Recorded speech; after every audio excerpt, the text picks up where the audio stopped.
Good afternoon. Thank you so much for joining us today. It is January 8th, 2016, and appreciate you tuning in to learn more about Cornell University's fraternity and sorority community recruitment for our live webinar today. I've been joined, I being Travis Apgar, the Senior Associate Dean of Students for Fraternity, Sororities, and Independent Living, have been joined by three student leaders who are all outgoing presidents of our three councils, Connor Iser, Andrea Kim, and Kendall Grant, who will join us in 1 second, introduce themselves, and talk a little bit more about their particular council's recruitment or intake efforts. I want to just share a little bit about the Greek system here at Cornell, give you as viewers, either as potential new members, as students, parents, alumni, a little bit of background, a little bit of advice from myself as somebody who's worked with fraternities and sororities for a number of years, both here and elsewhere. And then we'll hear from the students. We'll certainly spend a great deal of this hour answering questions that you may have specifically, even though we hope to try to answer most of your questions in the information that we provide.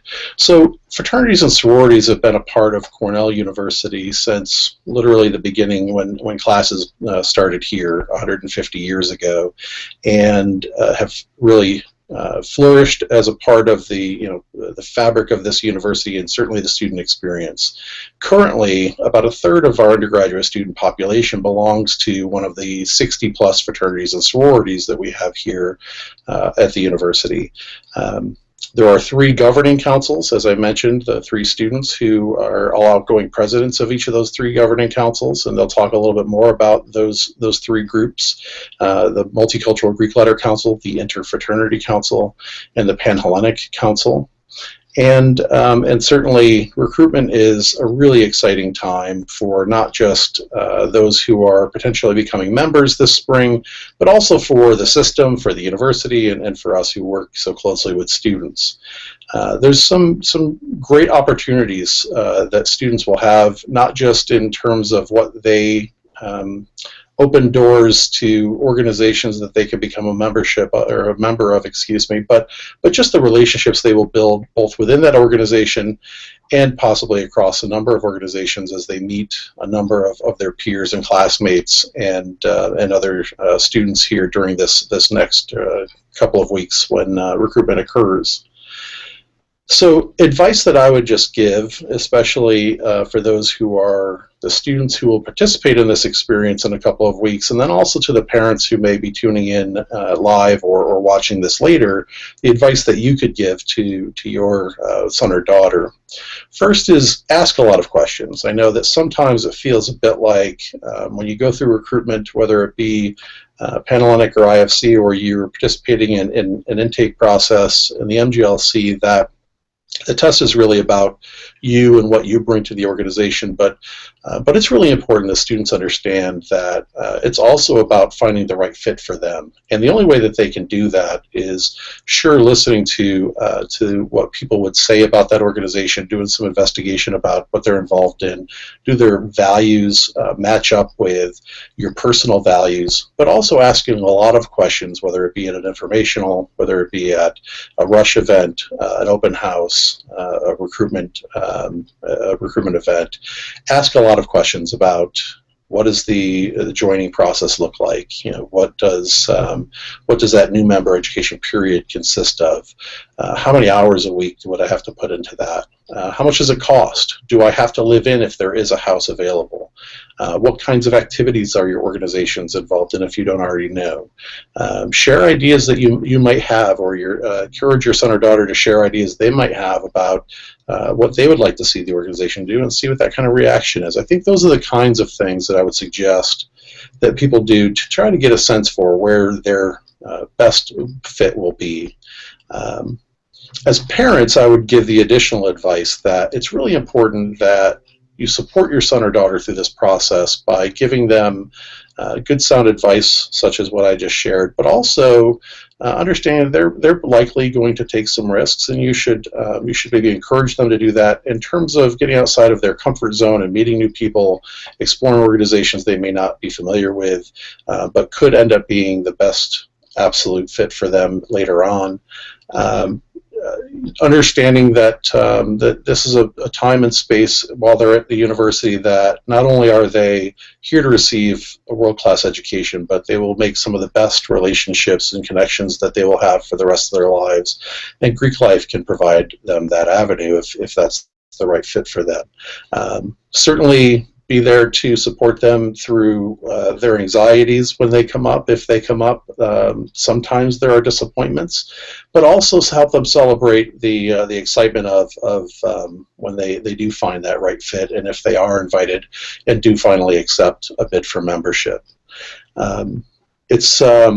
It's really important that you understand as a potential new member and as a parent that going through the process, going through recruitment or rush, or going through going to an informational session for an MGLC organization, going through any of those processes don't commit you to joining an organization.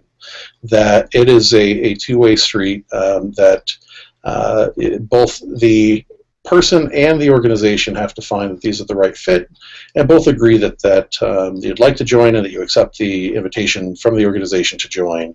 And so going through rush or recruitment does not commit you to anything. I think that I'll look at some of the questions we received in a little bit to get to more specifics, but first I want to make sure that each of the students have an opportunity to share with you the specific kinds of experiences that each of the three council processes look like. And so why don't we start with Andrea? And Andrea, if you don't mind just sharing about MGLC and talking about, well, first introducing who you are, and then sharing what the intake and recruitment processes look like in the MGLC. Absolutely. Hello, everyone. Thanks for joining us today. So like Travis mentioned, my name is Andrea Kim, and I'm the outgoing president of the Multicultural Greek Letter Council, also known as MGLC. I'm currently a senior studying industrial and labor relations, and I'm from Albany, New York. So to tell you a little bit about our recruitment process, I'll start by saying that MGLC is currently comprised of 12 active, historically Black, land-based, and Asian interest organizations, all of which are non-exclusive. Asian interest recruitment starts on February 1st, and during this time, students will be able to go to an open general interest meeting along with several different events, and bid day will occur on February 11th. As for our historically Black and land-based organizations, their recruitment process does not have a specific time frame. Instead, there are informationals hosted for students to attend in hopes to garner interest into the organization and its members. Then the brothers and sisters of these organizations offer other professional events where they invite these interested students to participate while simultaneously solidifying their interest in the organization. So if you have any other further questions, you can definitely check out our MGLC website or contact any of our executive board members or the people on this webinar today. Thanks. Great. Thanks so much, Andrea. And Connor, do you want to talk about the Interfraternity Council, or the IFC, please? Yes. Good afternoon, everyone. Thank you so much for joining us. My name is Connor Iser. I'm a senior in the School of Industrial and Labor Relations, originally from Cary, North Carolina, and I am the outgoing president of the Interfraternity Council, also known as the IFC. So IFC recruitment is a week-long event which starts on January 20th and ends January 28th. So it happens the week before school, although bid signing does happen once school has begun. So the way it works is on January 20th, which is a Wednesday at 7 p.m., we have an event called Meet the Greeks, where your son or daughter can come around and look at the various different fraternities that we have, look at different options, and just kind of, each chapter has tables set up, and they can look at the different things involved. Whether that chapter, what they're into, a lot of chapters have trifolds, kind of like just Meet the Greeks. Then the next day, Thursday, January 21st, they have a freshman recruiting meeting. That's with the executive board of the Interfraternity Council, where we pretty much go over the rules of the week, how they should expect the week to go, give them some advice, and different things like that. That evening is our first smoker. This is an antiquated term. It is just pretty much you get to go to different fraternity houses and meet the brothers. It's very informal, but it's also the way that you find which house you end up joining. So the first day, each smoker period is split up into West and North Campus. The Cornell Interfraternity Council has 36 chapters, So obviously it would be very cumbersome to try to visit all 36, so we have it split up based on where the chapter houses are located. If there are chapter houses, we do have 3 chapters that do not have houses. And so the first half is normally on North or West Campus. It changes day to day, but on Thursday, January 21st in the evening, you go to North Campus from 5 to 7, and then West Campus from 7 to 9. We normally suggest at the beginning to try to see around 10, 12 houses. Obviously, it's very hard to see all 36, so you kind of have to just see where your friends are going, do some maybe research on cornellifc.org, and just try to find a couple places to go. We suggest going to a lot the first day, although as it goes throughout the week, you want to spend more time at each location because you want to really get a chance to meet the brothers, make sure they get to know you so you can do this mutual selection process. So Thursday, January 21st is the first smoker. The next day, Friday, January 22nd, you have more smokers, and that evening is something called contacts. So there are 3 different contact periods. The first contact period, freshmen or sophomores will be in their dorms and will be waiting, where the different chapters that they visited will come in and talk to them.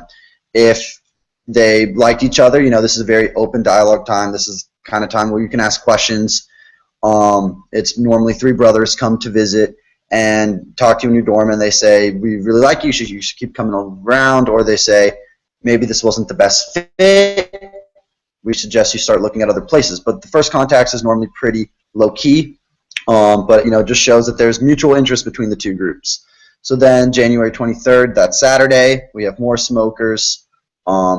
Sunday, January 24th, more smokers. That evening is second contacts. This is when things are getting more serious, and you've narrowed down. You're probably down to 3, 4 chapters at this point that you're still visiting. We have after that second contact period, the smokers are then over. You have Mondays, kind of a free day. Different chapters can invite you to different events that they may be having on or off campus, whether it's a dinner, maybe bowling at the university bowling alley. Then Tuesday, January 26th, that evening is bid day. So it's the same exact process as contacts, except you will receive a bid. So that is when you have been given the option to join the brotherhood by the fraternity. We give you Wednesday off. It's the first day of classes. We don't want to rush your decision as the Interfraternity Council, so you actually cannot sign your bid until Thursday, January 28th. On bid signing day, that means you are giving the commitment to join the brotherhood for their new member education process, thus becoming a new member. You can only sign a bid to 1 chapter, and that is pretty much you joining your fraternity. And as I mentioned at the beginning, I said your son or daughter. We do have 2 co-ed fraternities, Sigma Chi Delta and Alpha Zeta. So your daughter could also join an IFC fraternity.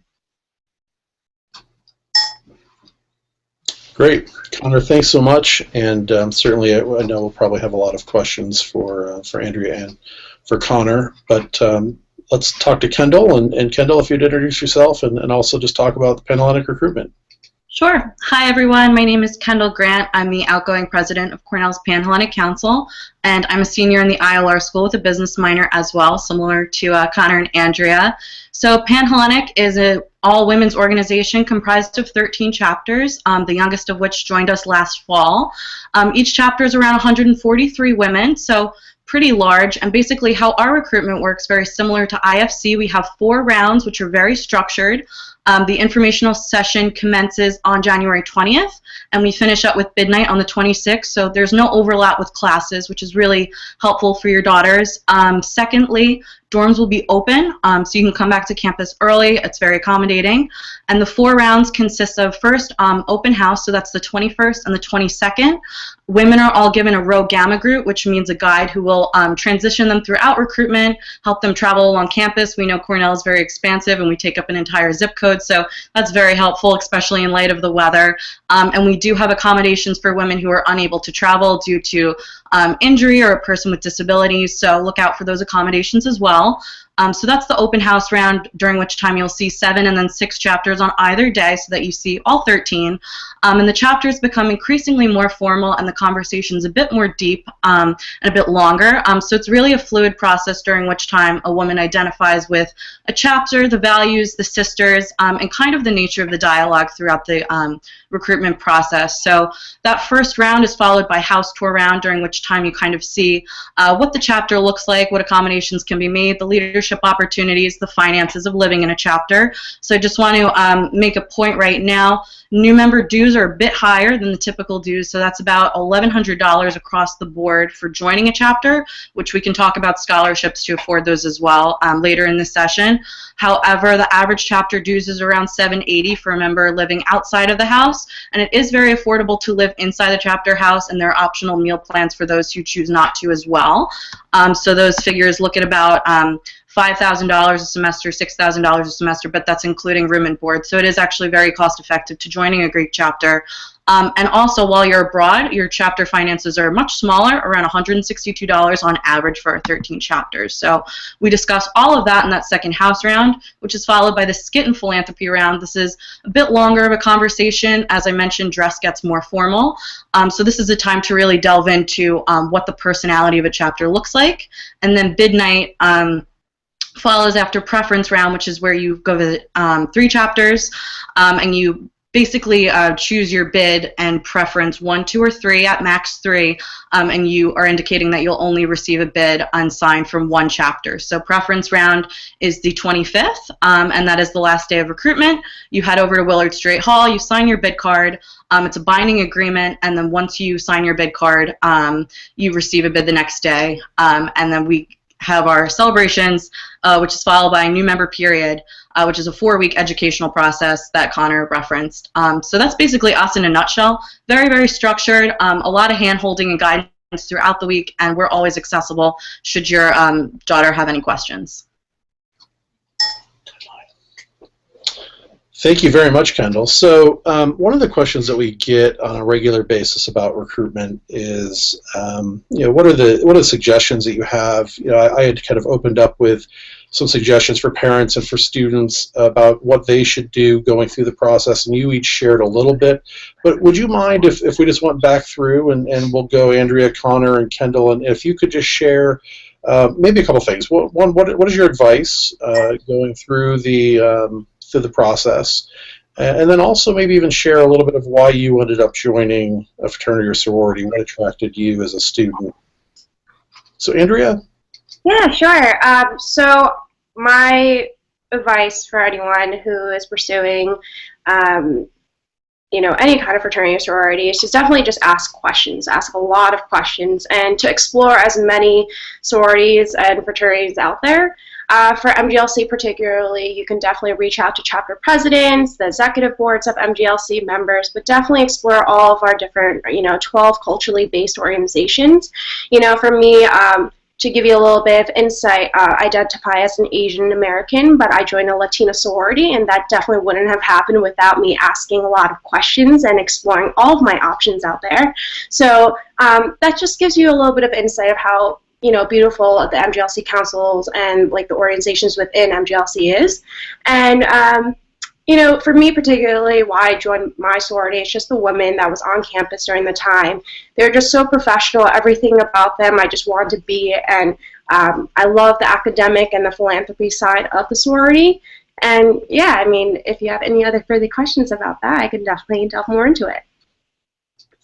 Okay, thanks, Andrea. Connor? Cool. So obviously, I said I'm from North Carolina. Greek life is pretty big in the South, so I always had an idea that I wanted to go Greek. Once I went to Cornell's campus, it's very big. I had gone to a smaller school, and I had really yet to kind of find my home at Cornell. And when I was able to go through Rush Week, I knew it was a way for me to find kind of a smaller environment where I could really feel at home and feel close to people. I ended up joining with all my friends from freshman year, and it was, obviously I'm biased, I'm the IFC president, but the best decision I made at Cornell.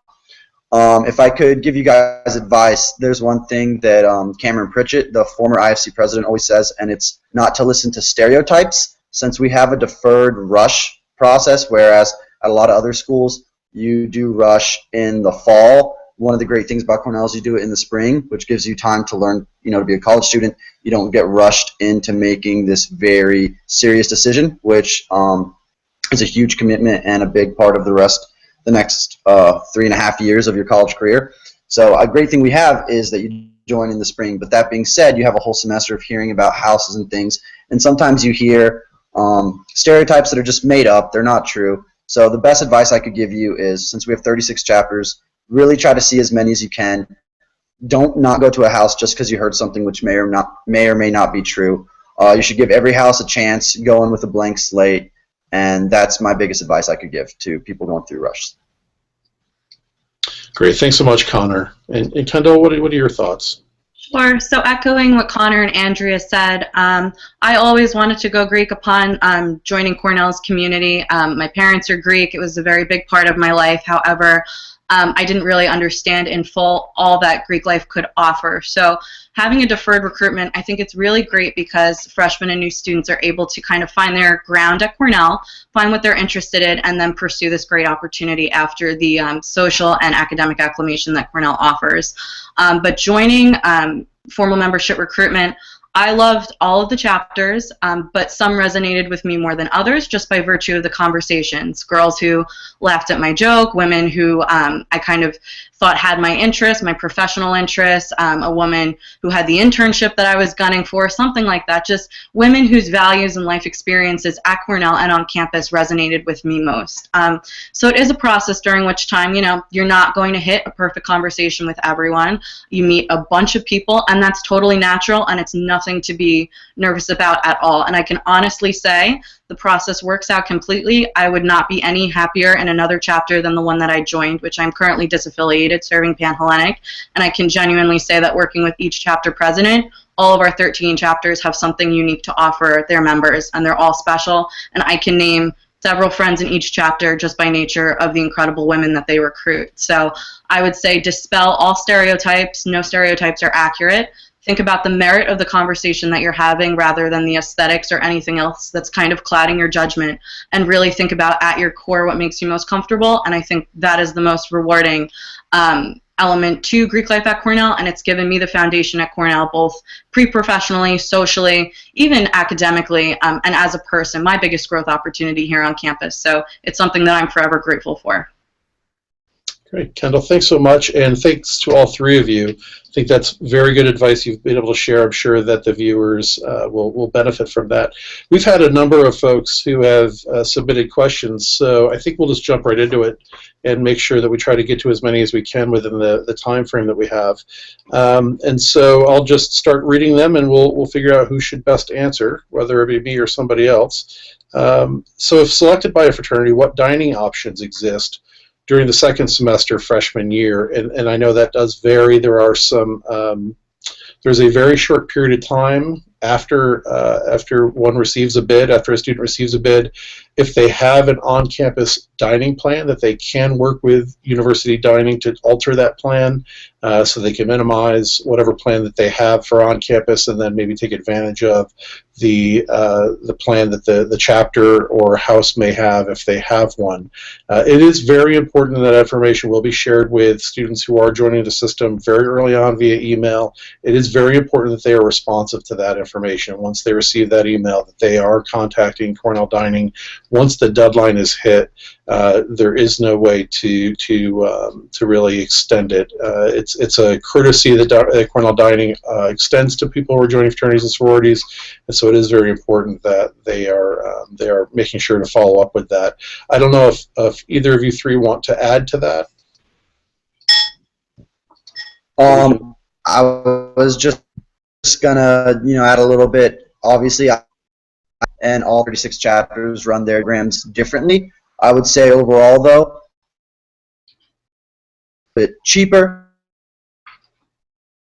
Some houses have 24/7 kitchens. Most houses have chefs. So you have a chef that some houses, you get breakfast, lunch, and dinner. Some's just lunch and dinner. Most of them's 5 to 6 days a week. They have a variety and different types of meals. And it's definitely a big part about joining a fraternity is the meal plan. I would join a couple BRBs, Big Red Bucks, so that if they're on campus, I think experience ends connectivity up there. being a better deal. All right.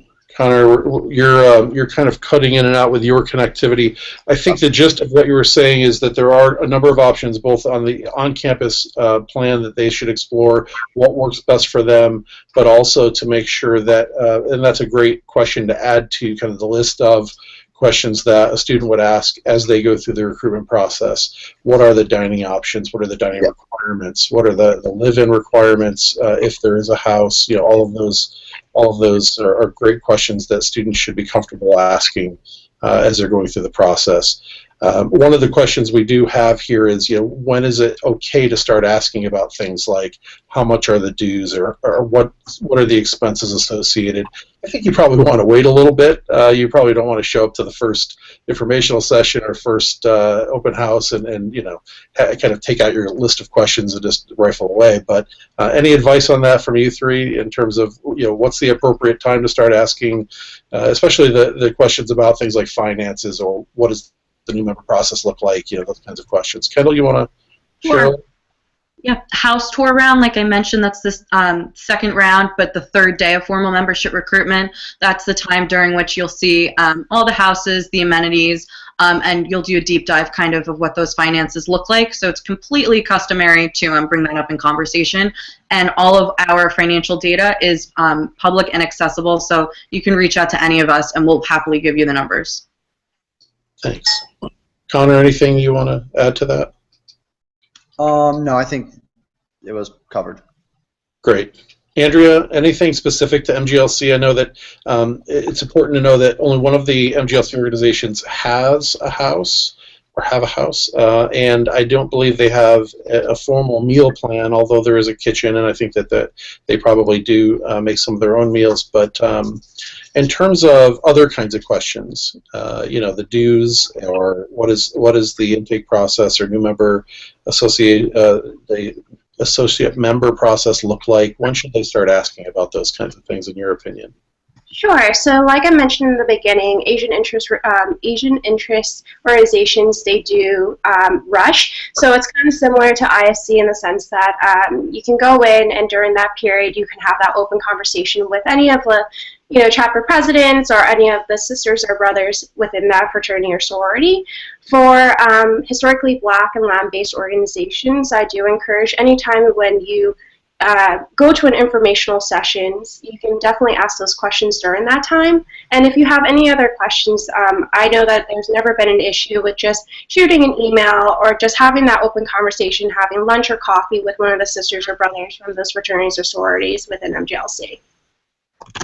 Thanks so much. So the next question is around dress code, and the specific question was about, you know, what's the dress code for smokers, but I think that maybe we can expand that a little bit. Kendall, you had already talked a little bit about that in the Panhellenic, and I think you all, if my recollection is correct, that you cover that a bit in the informational session that you'll have with the potential new members as well. So, Connor, do you want to talk a little about IFC dress code and the various you know, meetings and opportunities, what that looks like?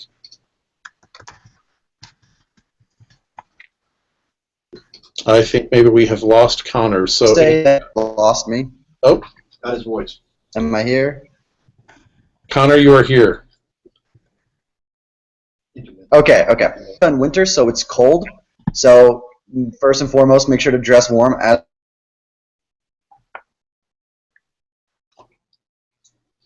All right, I think we're going to, Connor, I think I'm going to ask you to find a stronger signal. And then I'm going to ask Andrea to talk a little bit about dress code, and I know that that's going to vary a great deal across MGLC organizations. Sure. So MGLC offers a lot of professional and networking events. So during that time, I'm sure brothers and sisters will let you know what the dress code will be. Usually for informational is semi-business casual. So I definitely would.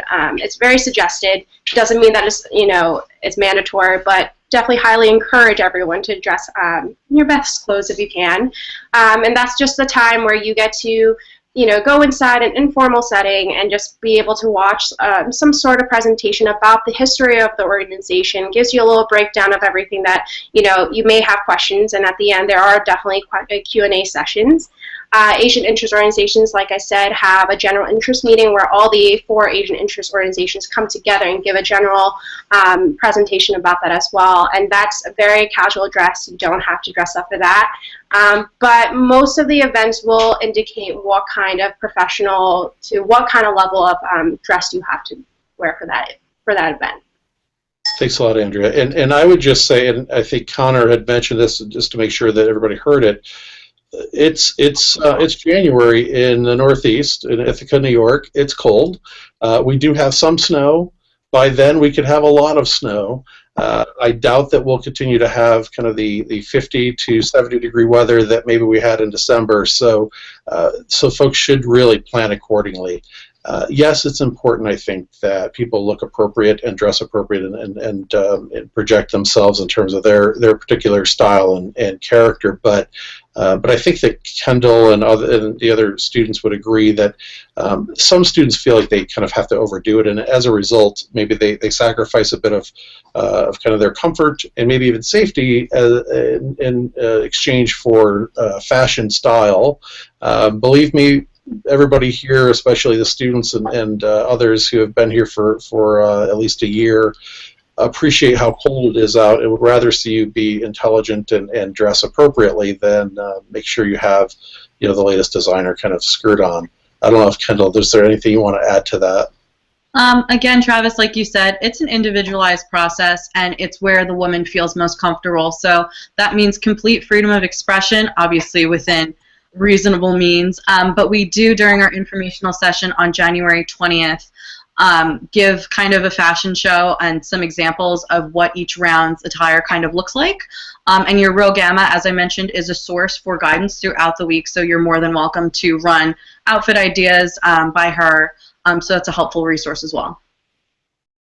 Thanks a lot. And Rho Gamma, just to reiterate, is a recruitment counselor, so a student in the Panhellenic who has been through the process, who's really well trained, who can be a great peer advisor to you as a student or to your son or daughter. All right. So next question: what are the participation requirements for membership? And it's asking specifically in a sorority. And based on the example given, so the follow-up question: are parties mandatory? I'm going to assume that they're looking for information about not only, I guess, the qualifications to join, beyond just the fact that you've been here for a semester, but then what does that new member period look like? That 4 weeks that Kendall described. What are the kinds of things? What are the time commitments? What are the kinds of activities that would be expected of a student to make sure that they participate in? And what are the mandatory kinds of activities? And so Connor, let's see if you're back and have a strong connection, and we'll let you go first. Okay, so hopefully everyone can hear me now. Sorry about that. Don't know what was up. Anyways, qualifications. The IFC has a GPA requirement of 2.25. If your son or daughter has a GPA below, we do have an appeal process. While I cannot obviously guarantee that their appeal will be granted, we do look at a bunch of different factors when we look into that appeal. If your son or daughter has above a 2.25, then they are eligible for recruitment. In terms of the new member education period, like I said, that's very different between the 36 chapters. All are very safe. And, addressing one of the questions was, how many parties do we have to go to? Do we have to go to parties or whatever? Each chapter is different. There are no chapter is going to make you have to go to parties. Those are more just fun things that go along when you join a social organization like a fraternity. But it should be noted that some party more, some party less. These are questions that should be asked during the recruitment period. That I'm sure your son or daughter will get a feeling for when they're going through the smokers and just talking and meeting the brothers. But in terms of the new member education period, there's normally, I would say it's about a 3-credit course they would be taking. So whatever their course load is, it's around a 3-credit course, just because it's mainly getting to know the brothers in your new member class, getting to know, the local history of your chapter, but also the big national history about your national organization, its founding date, It's national songs, handshakes, things like that. It's a really fun period. I can definitely say that mine is some of my fondest memories I have from college. Really my life up to this point. So I think most people have a very good experience with it at Cornell in 2016. I think it's a very good process. It helps people grow as individuals, and it helps them prepare for being a brother of an IFC fraternity. Great. Kendall, is there anything, so this particular question came in specific to Panhellenic, and I think that the question was, are attending parties a requirement for those who are joining? As we have discussed, there is a 4-week new member education period in which chapters have the opportunity to teach and share what is most critically important with those folks who are becoming full members in that time period. But that's it. Essentially, they have the opportunity to share what is most important that one needs to know before they would be fully initiated into one of these organizations. Attending parties, I don't think, fits in that category, and so there is no mandatory expectation that anybody attend parties. I think that's true across the board. But Kendall, what would you say in terms of, are there anything other types of expectations or mandatory kinds of participation activities that you would want to talk about?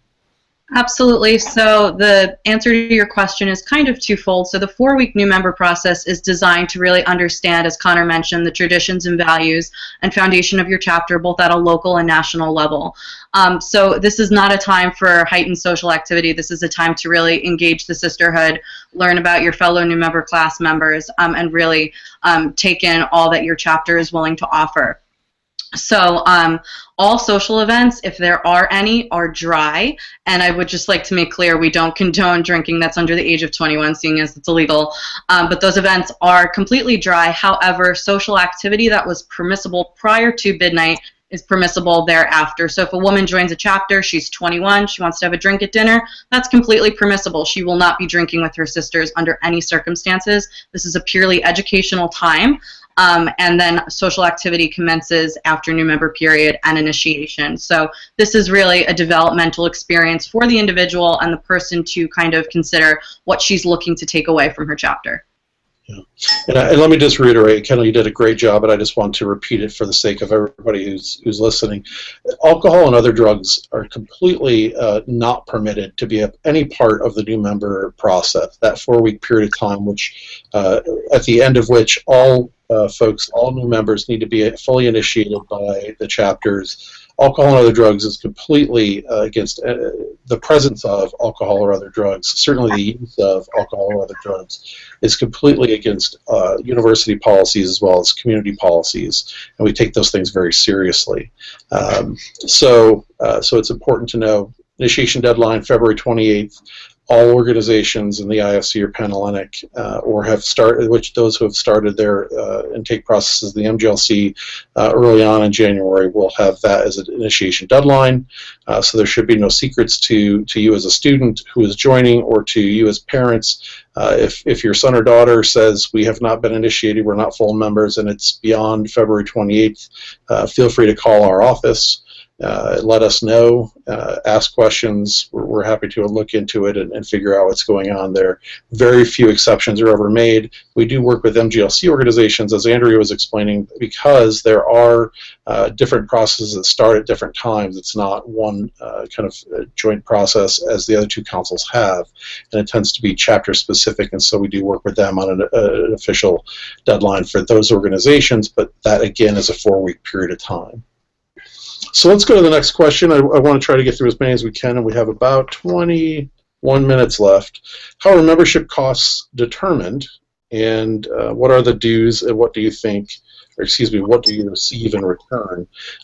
So I am just going to cover kind of generally the first two parts of this question, and then that last part, what do you receive in return? I'm gonna ask the three of you to comment on that part. So membership costs are determined largely by the organization, and know that in the 60+ organizations that are recognized here at Cornell and operate here at Cornell, all but 2 are affiliated with national fraternities or sororities.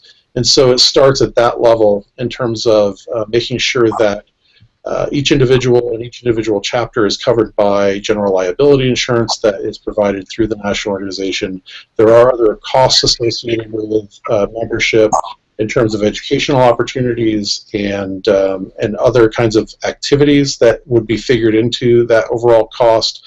And so there tends to be a certain percentage of the dues that is generated by the national group, a certain percentage generated by the local chapter, and then also there could be social dues or some costs associated with maybe an annual formal or those sorts of activities.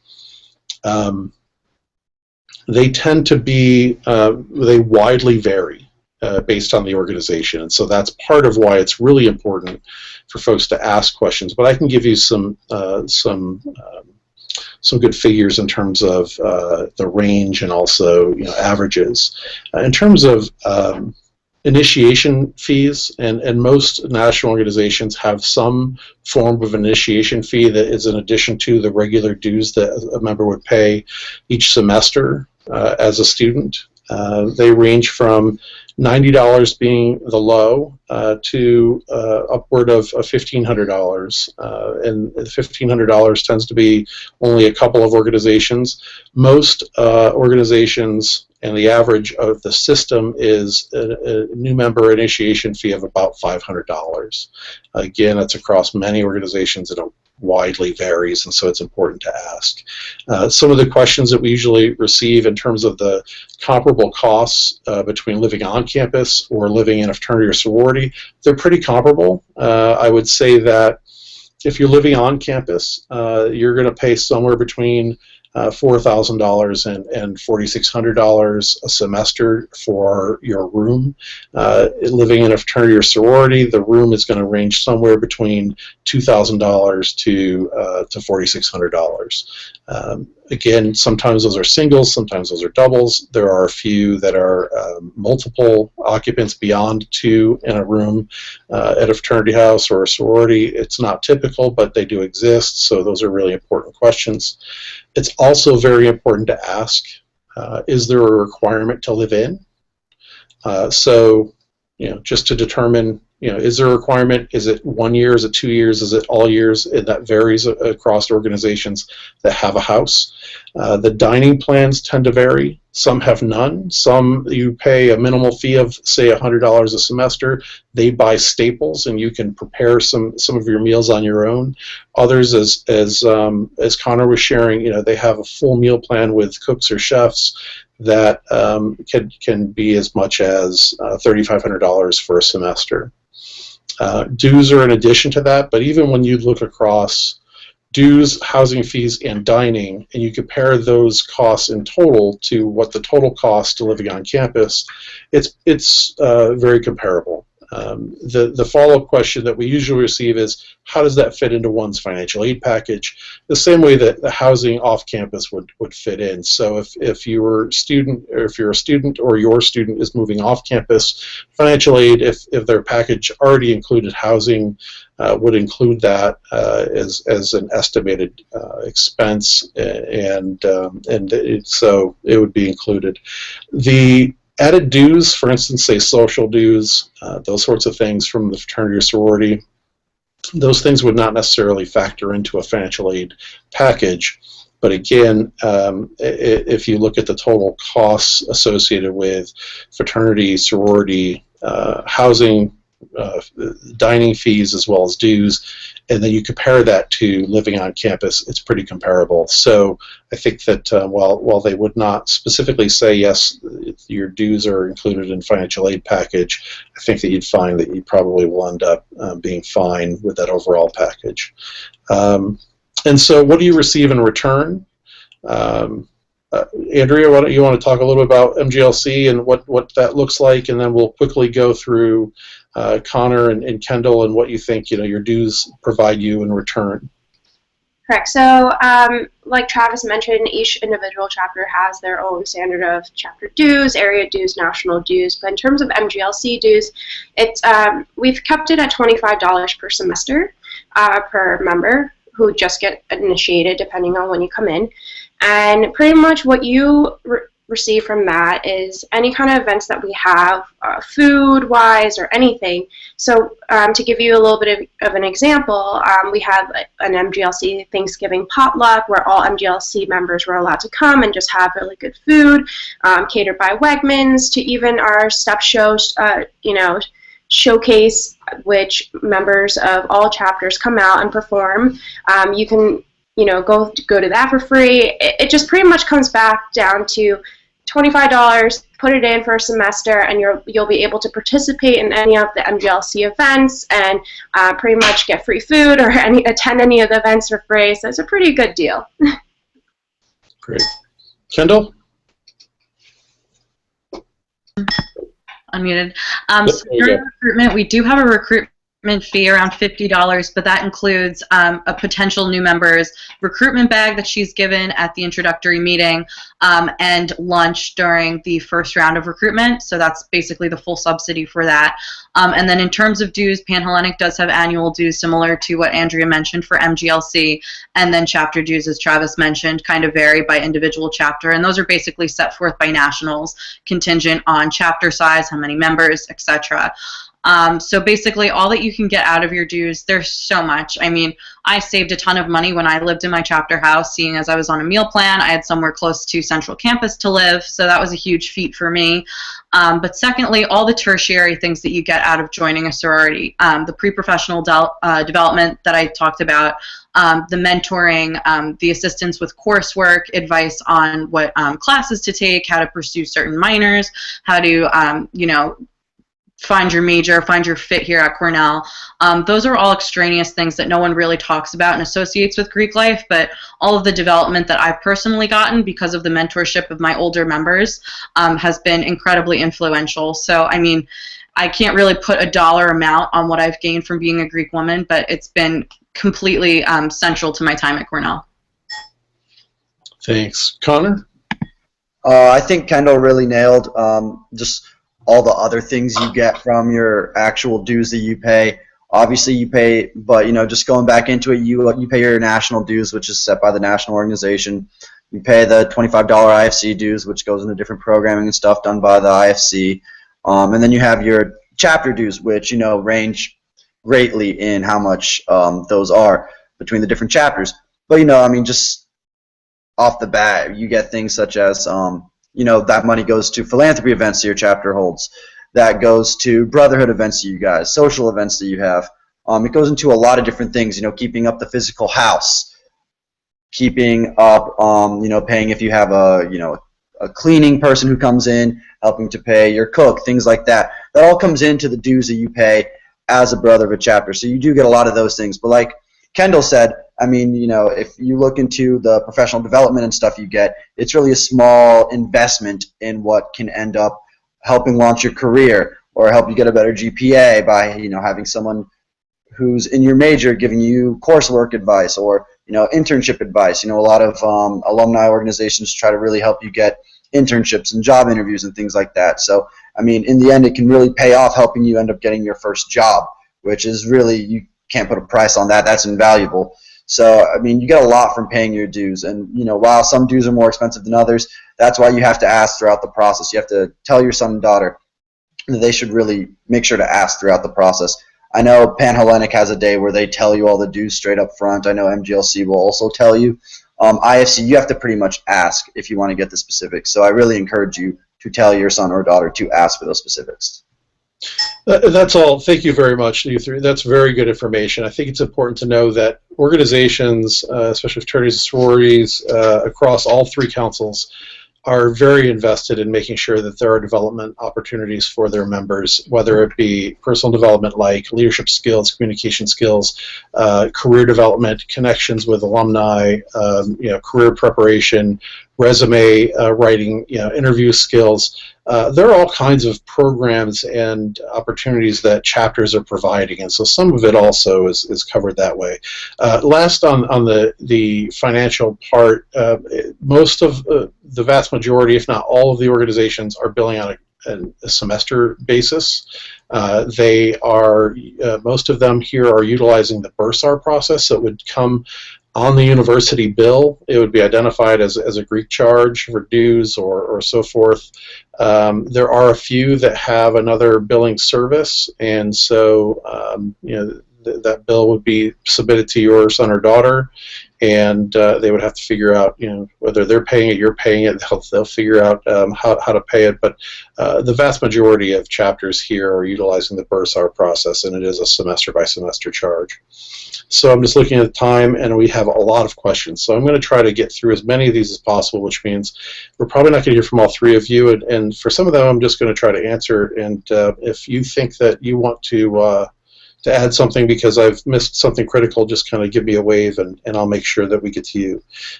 Is the selection process different or harder for upperclassmen? I would suggest that it is not different. I don't know that it is even harder in any way, other than what we've actually seen is an increase in the number of sophomore students who are joining the system over the past 5 years, which is a great sign. It's a little bit different in the sense that you may not be going through with all of your classmates as a freshman, and but other than that, it's the same process. And I'd like to think that everybody has the same opportunity regardless of whether they are a freshman, sophomore, junior, or even senior. And in MGLC organizations, some folks have been initiated in the second semester senior year. So there's time for people to join regardless of where they are in class year. I don't see any hands, so I'm going to keep going. So we have a few questions about if there is a conflict with, say, academics, research, some other mandatory event, and these things are in conflict with one of the mandatory events in recruitment. Is the student excused from the recruitment event? And I think that's a really important one. We get this a lot. The general answer is with IFC Rush, I think that it is very flexible. And so especially if they're at the stage where they're talking with particular chapters that they're interested in, I think it's just a matter of explaining to them what their commitment is, and most of them can be flexible. I think that's probably true with MGLC organizations as well. Panhellenic organizations, because it is a very structured process, I'm going to let Kendall explain a little bit more about that. Sure. So as long as you give us notice, our executive board contact information is on our website, which is Cornell University, panhellenic.com. As long as you give us some notice, we'll make complete note of it, and you will be kind of excused from the round, or for whatever portion of the round that you're missing due to academic conflict, or especially this happens a lot with athletics. Those things are paramount. So we try to make it a flexible process as well. So basically, whatever accommodation, so long as it's communicated to us in a timely manner, the accommodation can be made completely. Great. Thanks so much, Kendall. Quick question about those physical houses. Are they held to a health code? I would say that they are all inspected at least annually. And they are inspected by, typically in the city of Ithaca, they're inspected by the building department, Ithaca Building Department, as well as the Ithaca Fire Department, and that, again, by both annually. And so, so they are held to a very high standard in terms of those codes. If they are in Cayuga Heights, which a few of the houses are, they are also inspected by the Cayuga Heights Fire Department, and so there is no, I guess, week-to-week kind of inspection of their kitchen or so forth, but I would say they are inspected on a very regular basis, and they are all in good order in order to have occupants and certainly to have guests. Does the school collect GPA data on different houses? I'm assuming that they're asking about different chapters across the system. Yes, you could actually go to greeks.cornell.edu, and you can find the annual reports going back over the last many years, so maybe the last 15 years. If you look at our annual reports, it lists every chapter's overall cumulative GPA each semester. And so you could find that information on our site, greeks.cornell.edu. Connor, this one's specific to IFC, but I think that there's probably a relatable kind of question for Kendall as well. What if you don't get a contact from a fraternity? Does that mean you can't go back to their smokers? So you can still go back to the smokers, but if you don't get a contact, I would say it's probably very rare that you'll end up receiving a bid. I would suggest against it, just my personal opinion. You're still allowed to go back, but the chapter may talk to you again and say, we still don't think you're a good fit. It's just not the right thing to do in such a short time span of a week to get a bid, that if you really want to join a fraternity, it's probably better for you to go look at other places. Yeah. I think it's important to remember, as I explained earlier, and I think the students have as well, this is a mutual selection process. And so, you know, the student as well as the organization need to feel like this is a good fit for somebody to become a member. And while I do recognize that it can be disappointing if you had your heart set on, you felt like you really were getting along with a group of men or women from a particular organization, to not be invited back either through the Panhellenic process or, you know, you did not receive contacts from a particular IFC chapter. It is important just to remember that, you know, there really is 60 plus fraternities and sororities. There really are 60 plus fraternities and sororities on this campus because there's a fit for everyone. And while you know, every one of them, if you were to ask them, will tell you that they are the best. I believe that that's true. I believe that they really are the best. That's, you know, they're the best for them, and every one of them has a legitimate list of what would make them the best. And so, so keep looking. Make sure that, like Connor had suggested earlier, that you are going to as many houses or chapters in the IFC as possible. In the Panhellenic process, you will visit with every chapter, and you will visit every physical house that there is. Be open.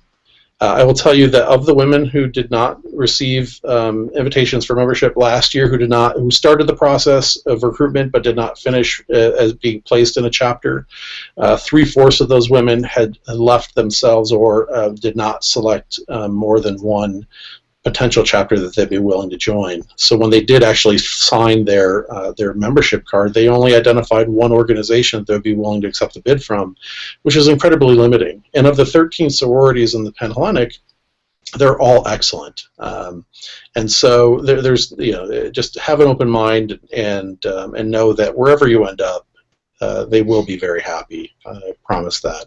Kendall, is there anything you wanted to add there? We only have a few minutes, if you could make it quickly. Sure. Just to be clear, if formal membership recruitment doesn't work out for your daughter, she can participate in continuous open bidding shortly thereafter, during which she may be extended a bid to a sorority that maybe she didn't go back to for certain rounds. That's natural and that's normal, but that's also contingent on chapter total and new member class size. So that's another option to keep in mind. And we also have informal recruitment during the fall, so that would apply to students who have been at Cornell for some time, so after the recruitment cycle, and that's a different way to join a chapter as well, and it's less structured than formal membership recruitment. So those are just two avenues to consider if you're still interested in pursuing membership. Great, thank you. And I'm looking at the time, and I've had a number of questions that are specific to things like underage drinking and hazing and so forth. And so I do want to answer that and just information around that. So part of the reason we have a 4-week process is that a few years ago, the system and the university restructured this, the way that people become members of organizations here, fraternal organizations here, and recognizing that there are expectations that this is not a process that interferes with academics. It's not a process that would ever put somebody either mentally or physically in any form of harm. And so while I cannot give a complete 100% assurance that there will never be hazing or that underage drinking, or I can't give that kind of assurance. These are a group of young adults who have the ability to make choices on their own, which is a beautiful part of going off to college and getting those experiences. But I can tell you that we have significantly worked together as a community to address these issues, that our students take them very seriously, we take them very seriously, and we're in a very different place today than we have been in the past several years. And I would tell you that if there are issues that you become aware of, either as a student or a parent, hazing.cornell.edu is a great resource. Greeks.cornell.edu is the way that you can find links to each of the 3 council websites for more information about recruitment. It's also a great place to find general information about Greek life and also contact information for the student leaders and certainly the folks in our office.